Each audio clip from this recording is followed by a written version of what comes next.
All right, guys, so in this video, we're going to be taking a look at the ESPN Playoff Basketball Scoreboard evolution through the years from 2012 to where it is right now, and they recently changed their scoreboard starting this season. So has it gotten better? Has it gotten worse? In doing research, it really did shock me just how bad the ESPN playoff scoreboard got at a certain point, like right around 2016, 2017. But this is all the way back in 2012. You can see it right in the middle, kind of a horizontal one. Personally, I liked this one. Overall, I think it was good. You know, it wasn't taking up the whole bottom screen. The only issue is there is no logo. The colors maybe aren't as vibrant. That would be the only main problem I would have with this one. But I did like that. And to ESPN's credit, the next year in 2013, they came out with a completely upgraded one. You guys can see it. It's just basically the exact same thing, just a better version, a newer version of it with the logos included. This was one of ESPN's better scoreboards, in my opinion. And you guys can see they actually changed the final scoreboard. This is when they started doing that. You know, they changed it a little bit. It's like they kind of took the vibrance away from it. Do I think it's better or worse? I mean, it's similar. It's hard to really gauge. It looks decent. What was that, the 2015 finals maybe? Yeah, probably the 2015 finals. You can see what they did on that. And then that's the 2016 playoffs, the 2016 finals. They change it again. That looks a little bit better in my opinion.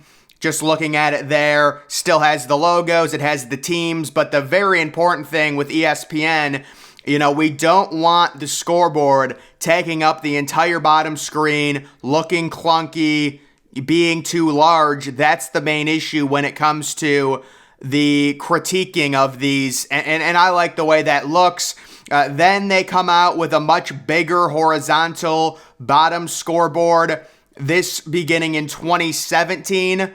And, I mean, I just think this is a major downgrade, honestly. There's just no real reason for it to be taking up that much space along the bottom screen, in my opinion. You know, it's just too clunky and too cluttered.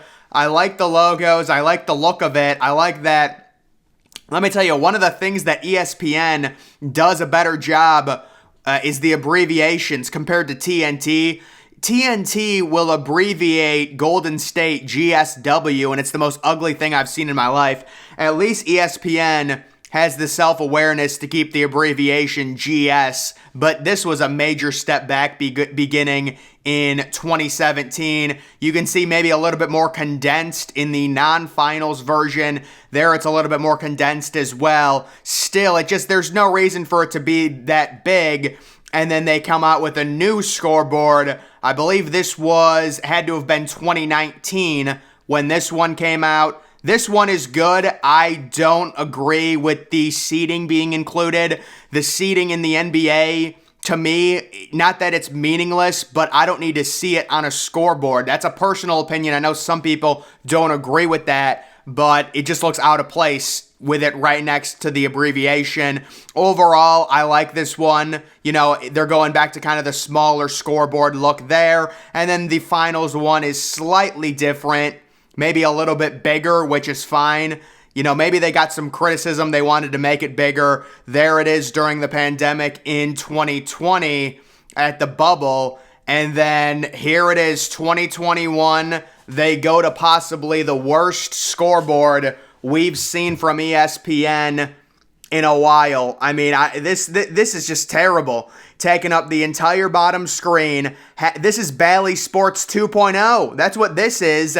I have no clue who okayed this idea that you need the big scoreboards that take up the entire screen.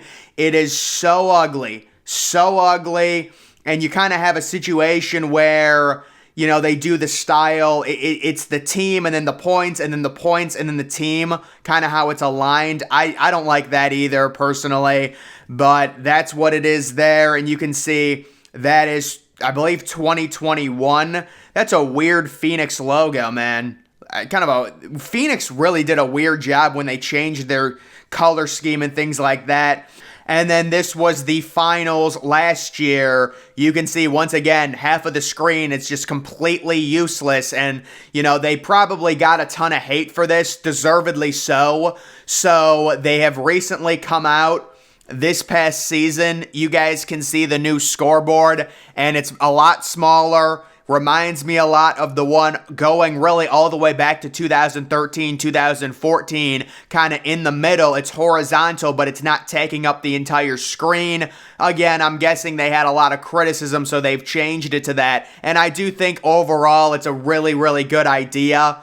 I don't know what they were thinking going to the Bally Sports design where it takes up the entire bottom screen. That has never been popular. The only thing I can speculate is it was probably people saying it was too small and they couldn't see with their eyes, but still, anytime you have a scoreboard that's that big, it's going to look cluttered, and it's actually going to really affect the overall presentation. Like, for example, you'll never see NBC with a scoreboard that covers the entire bottom. You'll never see CBS. You'll never see Fox, Modern Fox, with a scoreboard that covers the entire bottom of the screen. The only ones that are doing it, it's Bally Sports, and it was ESPN, shockingly enough, with their basketball one last year, but it has been changed, and I'm guessing for the next 2 years, this will probably be the ESPN scoreboard or some variation of it. Again, they do change them kind of during the finals at least a little bit. And then just looking at some of the really old ones, this was the 2007 graphics package that was used. You know what? I mean, obviously it's completely lacks color overall. If they actually, all they would have to do to make this one good, I like the little angle on each side, and I like the size of it. These videos always sound wrong when I'm talking about the friggin' size. It is what it is, but all they have to do is put it behind the background color of the teams, their actual color. So for Cleveland, it would be, wine and gold or whatever. And then for San Antonio, it would be whatever, gray or something. And I think that scoreboard would be really good, dude. I like that a lot. Maybe it's just because I'm kissing up to an old scoreboard. I think that looks really good. It's very small. And then this, honestly, this was 2008, 2009. I think it's a step down. I think it's a slight step down, but I still like the overall size of it. I mean, listen, it's going to sound wrong, I know, but, and at least they add, some color behind it. The only thing it's really missing is the logos. And then this was 2010, 2011. So this one was kind of weird. You can see right next to the abbreviations, it is the team color, but it just looks out of place. I mean, I like that they did that because it at least gives it some character, but there's really no reason to do that if you just put the team color as the background to where the abbreviation is. You don't have to put that little, slab of purple and green right next to the abbreviation. It's just done really weird. But you know what? I guess it gives it some character. It gives it some uniqueness. That one was pretty good. I'm not really ESPN outside of this really dark kind of recent year they've had, or recent few years in the bubble and in 2021, really, when they went with the full Bally Sports Edition, bottom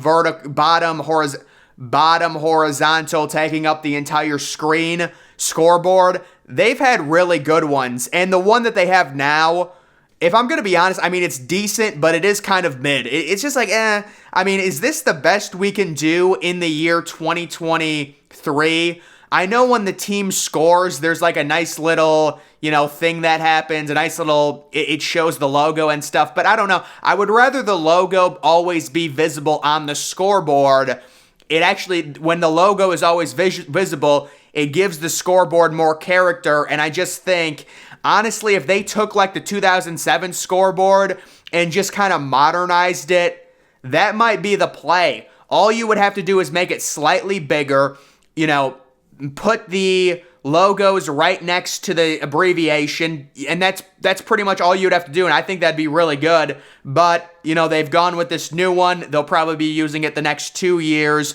Either way, guys, that is just the current state of the ESPN playoff scoreboards. My favorite one is probably the one back, I believe, in 2013. I'll show a picture of it, but to me, that one is just kind of the best mixture of there being some vibrant colors. You've got the logo, you've got the abbreviation. It's not too large, it's not taking up the whole screen, and it kind of has just everything that I like with a scoreboard. So that's my personal favorite, but the one that we have now, it is what it is. You can do better in 2023, but beggars can't be choosers. It's way better than the crap that they had, a few years ago. But guys, that's going to do it for this video. Make sure you're following me on Twitter. Link to that's always in the description. I'm, of course, the Depressed Ginger. Thank you for watching.